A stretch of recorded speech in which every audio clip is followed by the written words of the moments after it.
Сайн байцгаана уу, дараагийн нэвтрүүлгээр уулзж байгаа баяртай байна. Нэвтрүүлгийн сэдэв маань ханиад томооны үед шинж тэмдгийн эсрэг усанд найруулж байдаг юмын тухай байгаа. За манай нэвтрүүлгийн гол нэг зорилго маань бол мэргэжлийн үг хэллэг бага ашиглан зайлуулах, инженеэр ойлгуулахаар зорин ажиллаж байна. Олон төрлийн юм байдгаас бол цөөн хэдэн усанд найруулж байдаг юмнууд байдаг. За үүнд бол Avimax, мөн Tile Hot, Epoxy, Traflu, за мөн хүүхдэд зориулсан Grippo зэргийг бол өргөн хэрэглэж байна.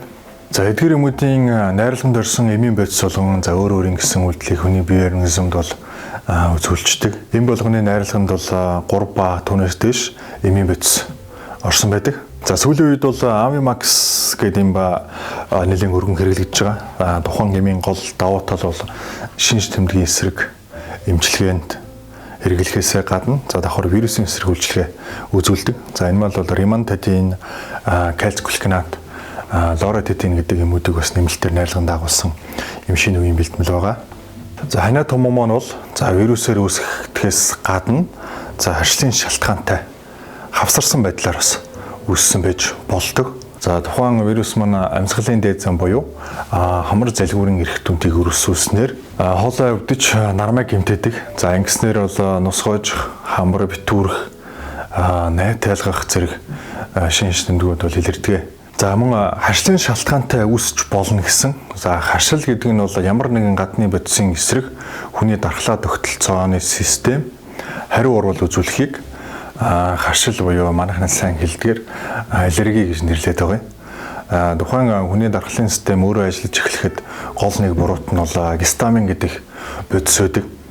За гистамин болон түүнтэй төстэй эмийн бодис харшлын урвал илэрсэн үед цуснд их хэмжээгээр орж ирдэг.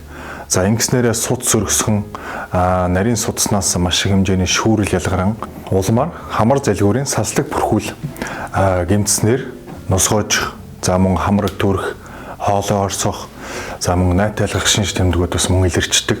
За эдгээр шинж тэмдгийн эсрэг эмчилгээнд бол доорх юмнуудыг өргөн хэрэглэж байгаа. Эдгээр доорх юмнууд маань одоо вирусээр үүсгэгдсэн ханиад томоо болон харшлын шалтгаант ханиад за мөн бие даасан харшлын үед бол аль алийг нь бол хэрэглэж болно гэсэн үг юм аа. Тэр юмнуудын найрлаганд орсон эмийн бодис болгон за өөр үйлдэл үзүүлнэ гэж ярьсан.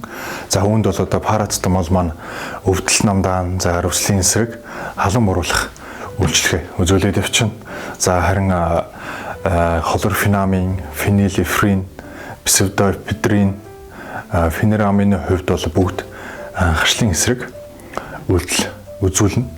За ингэснээр одоо нөгөө нусгойжоод, хамар битүүрээд, найталгаад байгаа зөвөр маань бол арилна гэсэн үг. За үүн дээр нэмээд витамин С-ийн найрлага бол заавал орсон байдаг.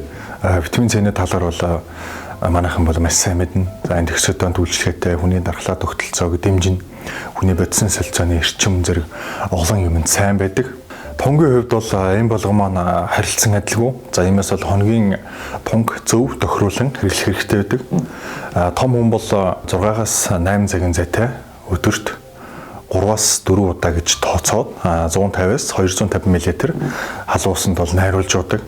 За хүүхдийн хувьд бол хүүхдэд зориулсан Grippo, мөн Tile Hot зэрэг юмнууд бол байгаа.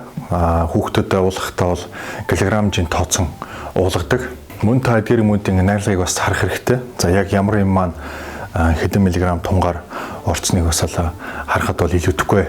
За доорх юмнуудыг бол та тус нь хэрэглэх хэрэгтэй.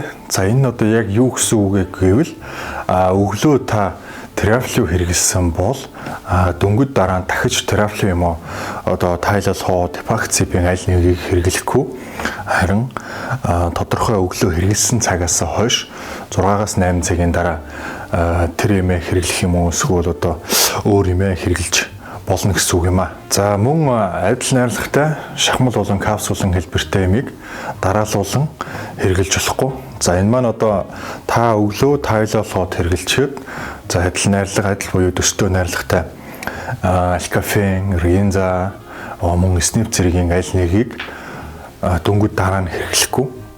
Харин одоо түрүүн хэлсэнчлэн хавсарсан эмчилгээ маягаар хэрэглэж байгаа бол та өглөө Tile Hot хэрэглэсэн бол одоо мөн 6-аас 8 цагийн дараа эсний юм уу алкофе юм уу дарийн цагийн аль нэгийг хэрэглээд тодорхой давтамжтайгаар зөв хэрэглэх хэрэгтэй. Аль нэгийг хэрэглээд харин араас нь та түрүүний хэлсэнчлэн эмүүдийн аль нэгийг олон давтамжтайгаар хэрэглэвэл за эмийн хордлогонд орох эрсдэлтэй. Ялангуяа парацетамолын хордлогонд орох эрсдэл өндөр байдаг.